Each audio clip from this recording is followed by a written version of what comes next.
também tem 36 anos de idade, passou pelo Santa Cruz ainda nas categorias de base, né?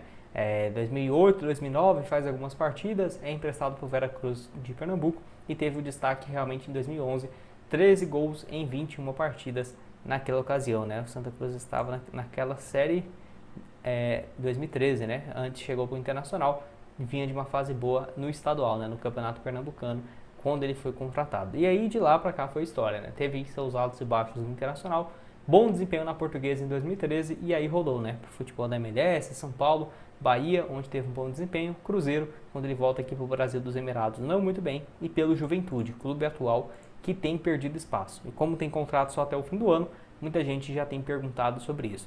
Lembrando, ele pode jogar sim com o Thiago Galhardo, porque você pode deixar o Thiago Galhardo como um falso 9 e o Gilberto centralizado, ou você pode também jogar com 2 centroavantes, né? Então seria essa possibilidade. Na Série A, tá aqui ó, 18 jogos, 4 gols e 2 assistências, 2 gols e 2 passes na Série A. Tem tempo, né, que ele não tem sido titular, mas tem entrado ali faltando alguns minutos para o fim, tem sido o 12º jogador. No ano passado, apesar de parecer números bons, né, 11 gols em 40 jogos, na Série A deixou a desejar pelo Juventude, que conseguiu a permanência, mesmo ele não jogando tão bem, só 3 gols e 1 assistência em 24 jogos. Pode deixar sua opinião também sobre o Gilberto aqui no espaço para comentários. Mais um com uma identificação com a torcida, tá aí vivendo uma fase boa pelo Botafogo de São Paulo, é o próprio Léo Gamalho, né? Ele voltou a jogar com um pouco mais de frequência. Já na estreia dele ele marcou 2 gols na vitória contra o América e foi isso, não marcou mais gols nesses compromissos que ele teve, ficou um tempo lesionado, né? Ele ficou do dia 25 de agosto até o dia 28 de setembro lesionado e não marcou mais gol nessa volta dele, mas enfim, tem sido uma peça importante para o Botafogo. Lembrando que ele passou pelo Santa em 2014, foi o ano que ele mais marcou gols na carreira, 32 gols em 57 jogos, e aí depois rodou por vários outros clubes aqui do Brasil, onde sempre foi bem. Teve o acesso, duas coisas parecidas, né? O acesso ali, por exemplo, pelo Vitória em 2023, 12 gols naquela edição, grande maioria na Série B, e altos e baixos, né? Tinha jogos que ele jogava bem, ficou um hiato ali num período no meio da Série B sem marcar e ajudou muito o Vitória na reta final. Subiu, não teve espaço. Foi pro Mirassol, marcou 4 gols em 19 jogos na Série B, era um reserva imediato, subiu, não conseguiu ficar, né, para a Série A, ele jogou apenas o Paulistão no Mirassol, 2 gols em 8 jogos até ir para o Botafogo de São Paulo.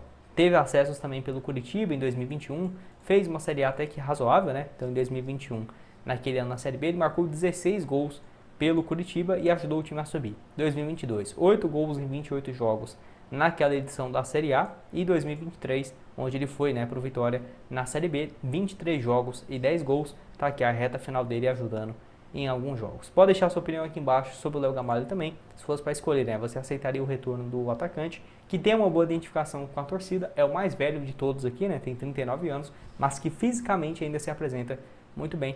Pode deixar sua opinião aqui embaixo. Outro com uma identificação com a torcida é o Raniel.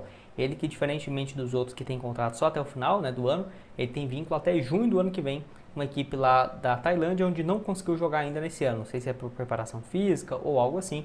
A primeira temporada dele foi muito boa, temporada completa na Tailândia, 18 gols em 36 jogos. É um jogador também com essa mesma característica, né, com a identificação com a torcida. Surge muito bem no Santa em 2014 a 2016, parece muito com o Gilberto, né? Faz poucos jogos, quando tem um pouco mais de destaque foi negociado o Gilberto pelo Internacional e o Raniel pelo Cruzeiro, né? Apesar de que ele só tinha 2 gols na passagem dele pelo Santa, fica um tempo na base do Cruzeiro até 2017 e 2018 ajudar a equipe, né, a conquistar a Copa do Brasil. Ele fez gols importantes em 2017, em 2018 também. Deixa eu só confirmar isso aqui, né? Em 2017 na Copa do Brasil, um gol contra a Chapecoense, e em 2018 na Copa do Brasil também foram 2 gols, inclusive importante nas semifinais contra o Atlético Paranaense, né? Então é um jogador aí que viveu seus altos e baixos. Última passagem no Brasil também, né, foi isso, altos e baixos, mas foi bem, com 16 gols em 45 jogos disputados.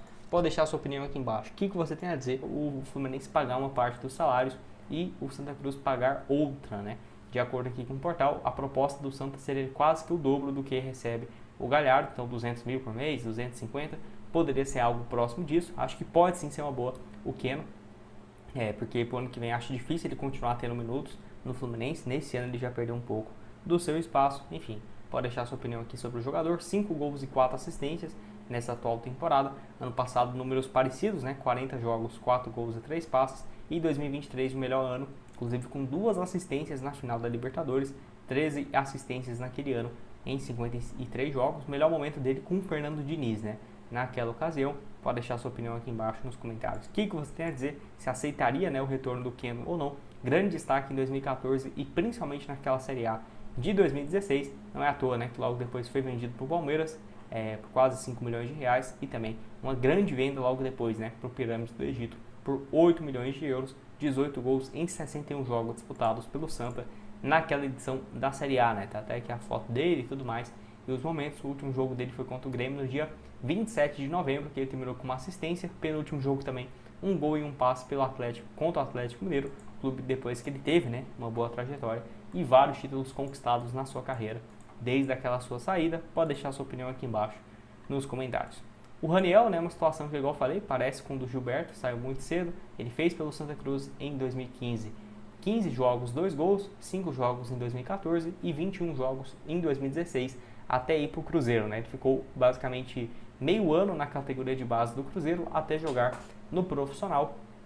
23 jogos, 4 gols, 2018, 9 gols em 55 partidas, até ser vendido para o São Paulo por 3 milhões de euros em 2019. O Cruzeiro estava naquela crise e tudo mais. Independente disso, o Raniel ajudou muito, né, o Cruzeiro a conquistar 2 Copas do Brasil, que são os únicos títulos que ele tem na sua carreira, pelo menos até aqui.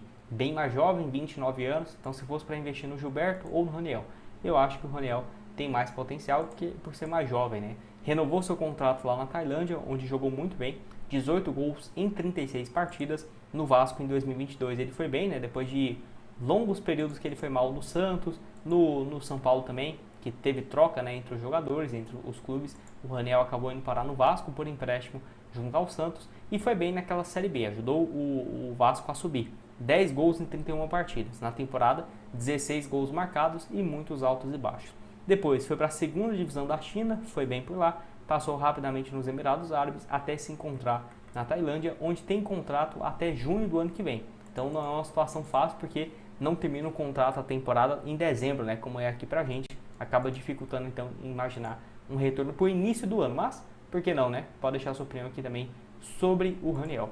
Tem o João Paulo, que é uma situação lá no Seattle Sounders, que não tem conseguido jogar. Inclusive, né, ele fez a última partida no dia 28 de junho, depois da Copa do Mundo de Clubes, né? Foi o único jogo dele. Jogou contra o Atlético de Madrid 12 minutos, mas só soma 11 jogos na atual temporada, ou seja, está completamente fora dos planos, né, do Seattle Sounders. Desde o final do ano passado, já pensava que ele nem iria renovar. Não foi o que aconteceu, continuou. E assim, como ele não está sendo nem titular na MLS, num time que vive uma fase boa, mas tem um elenco bem fraco, eu não ficaria surpreso se ele voltasse aqui para o Brasil e não tivesse espaço mais em Série A ou algo assim. Viveu bons momentos pelo Botafogo, né, quando foi negociado pelo Santa Cruz. No Botafogo ele foi vendido por mais de 12 milhões de reais em 2020 e teve bons primeiros anos, né, no Seattle Sounders lá da MLS. No Santa Cruz em 2016 e 2015, ajudou no acesso, naquele ano também na Série A, somou exatos 105 partidas, 6 gols e mais 6 assistências. Pode deixar sua opinião aqui embaixo nos comentários. O que você tem a dizer? Baita identificação que ele tem com a torcida, e agora estando na Série C é um pouco mais fácil de imaginar ele fazendo parte desse projeto, né? Ano que vem disputando, por exemplo, uma Série C, do próximo uma Série B, até porque ele só tem 34 anos e está precisando recuperar o bom futebol. Assim também como o outro, que é o João Paulo, que jogou a reta final da Série B, da Série C pelo São Bernardo, 10 partidas, nenhum gol e 2 assistências. Teve uma boa passagem em 2017 pelo Santa Cruz, naquela Série B, 25 jogos, 6 gols e 4 passes, acho que pode sim ser uma boa. Ele esteve aí por último no CRB com bons números e no Avaí com desempenho mais ou menos no ano passado, voltou a jogar então nessa edição da Série C, inclusive foi titular contra o Floresta, o São Bernardo, que vem de 4 empates consecutivos. Enfim, pode deixar sua opinião aqui embaixo sobre o João